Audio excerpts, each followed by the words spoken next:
Hello, my name is Kelly and I'm one of the living donor coordinators at Michigan Medicine. Unfortunately, the waiting time for a kidney transplant continues to grow and many people in Michigan are waiting 5 years or more to receive a kidney from a deceased donor list. Due to the medical complications of kidney disease, many people on the wait list are not able to stay healthy enough to receive the transplant by the time a kidney is available to them. Because of this, we at Michigan Medicine strongly support living donation as an alternative to waiting on the deceased donor list. In this video, we'll share information that will help you understand living donation, start the conversation with potential living donors, educate potential living donors, and have them contact our office to start the process. To show you how this works, Chad Abbott will be taking the role of the living donor coordinator, while Chaz Church will be taking the role of the recipient in an example of what our typical clinic visit looks like. Morning, Mr. Church. How are you today? I'm doing well. How are you? I'm good. My name's Chad. I'm one of the living donor coordinators. Nice to meet you. You as well. So I'm going to talk to you about the living donor process. If there's any questions that you have about it, just kind of give you an overview of it. You've probably heard this, but we do strongly encourage living donation. The waiting time for a kidney can be up to 5 years, and unfortunately, it's not getting any shorter. So, I just want to talk to you, kind of let you be open to all the possibilities with transplant. First thing that we have here gives a good overview of everything that you need to know. It talks about the process, it talks about the advantages of it, and then it also talks about ways that potential donors can contact us. So I really recommend, if you have a smartphone, you can actually take a picture of this, and that way if anybody's talking to you about living donation, you can kind of just pull that up. This really has everything that's needed. QR code, you're going to see this multiple times. But the QR code is an easy way for people to contact us. They can scan it on their phone, just like a menu, and it takes them right to our online registration form. It can be difficult to talk to people about living donation. Is that something that you've explored at all with any family members, friends? Kind of, but not really. Okay. It's not the easiest topic to bring up. It's not easy to ask somebody, can you give me a kidney? So we developed this sample letter that just kind of gives you a template that you could use when reaching out to people. A lot of people don't send letters anymore, but people email. A lot of people use social media, such as Facebook. This kind of just gives you an idea of what to say, and it can kind of start the conversation with people. I strongly recommend holding on to that. There are times that we have people who might want to help you, but they can't be a donor for you. It could be a family member who has other health issues, or somebody who's just not in a position, but they can serve as a donor advocate for you. And what that advocate does is they just kind of advocate for you. They talk with other people about your need for a transplant. So I would encourage you to keep people in mind who might be able to do that as well for you. And they just contact you guys through that 1-800 number up top? Yep, they can contact us that way, and we can kind of help, direct them, and give them some tips to help you look for potential donors. We have a couple of really good programs we offer. These are both done by Zoom. The first one is the Big Ask Big Give.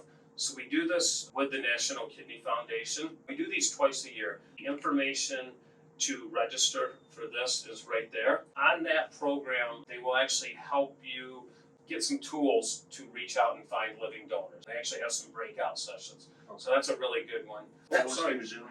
Yep, this one is through Zoom, and it's done in partnership with the National Kidney Foundation.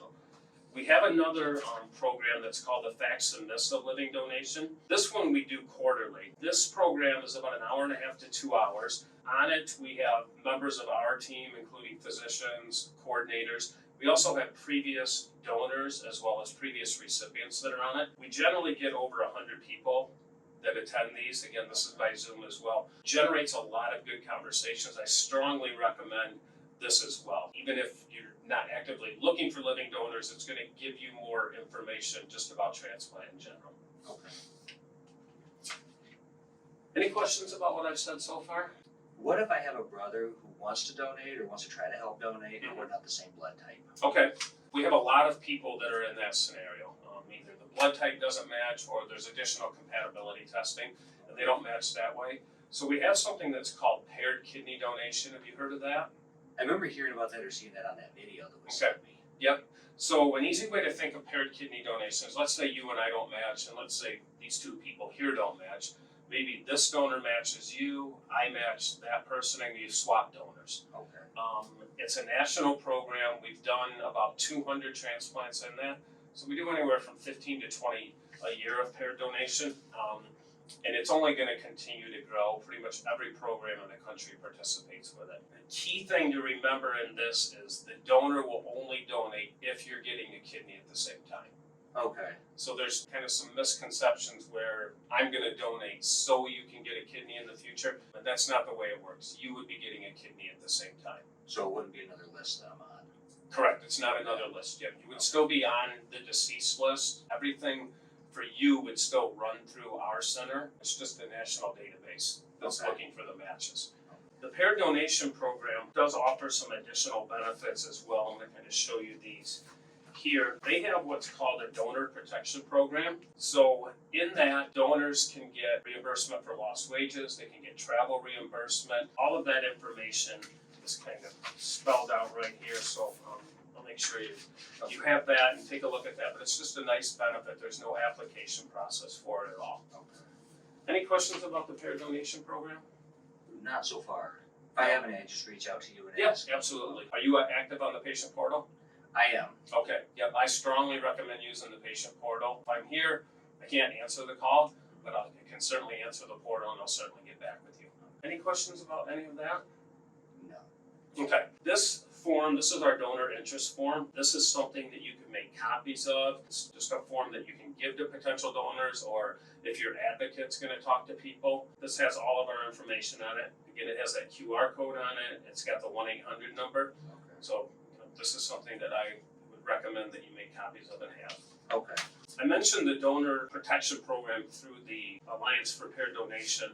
There is also something called the National Living Donor Assistance Center. This is a federal program. We do have to apply for it, but this can help. Let's say you have a living donor that's compatible with you. This can help them get reimbursement for travel, lodging, and they can also get lost wages for up to 4 months in this. So if your donor is interested in this, then this is something that we can certainly help them with. And then they would reach out to you and let Yep, you know. they can reach out, and then what we would do is we can help get them started, and then we'll also send you some information because you have to complete your portion of the application as well.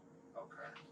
A couple other handouts that we have in here. We have our Kidney Peer Mentor Program. These are previous donors, previous recipients that are more than willing to talk with you at any time if you have any questions. You know, I can talk to you about it, but I haven't went through this. These are people that have been through it. They're a great resource, so I strongly recommend reaching out if that's something you want.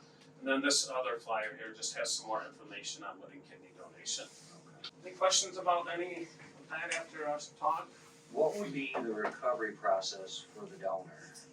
Donors are generally in the hospital for one night. They're oftentimes up walking that same evening. Typically go home the following afternoon. We see them at 2 weeks for a post-operative visit. We actually do them by video visit now. We're happy to see them if they feel they need to, but most people don't have to come in to be seen. The restrictions are no lifting, pushing, pulling more than 10 pounds for 6 weeks. So a fair amount of donors are back to work prior to that 6 weeks. Really depends on what their activity is. Okay. Would they take medications like I would have to take after? Not long term. We send them home that they take pain medications, you know, that they're typically off of within a week, but long term there's nothing they have to take. So really no dietary restrictions, no activity restrictions after they've donated. So, anything else? No, I'm sure I'll have some in the future. Okay. I'll just make sure. I just call that 1-800 number to get in contact Yep. with you guys. If Call I have any call the donor 800 questions. number, or again use the patient portal, and Okay. we're here to help you through the whole process. I appreciate it. All Thank right, thank you. It's nice to meet you. you. Nice to meet you. Okay.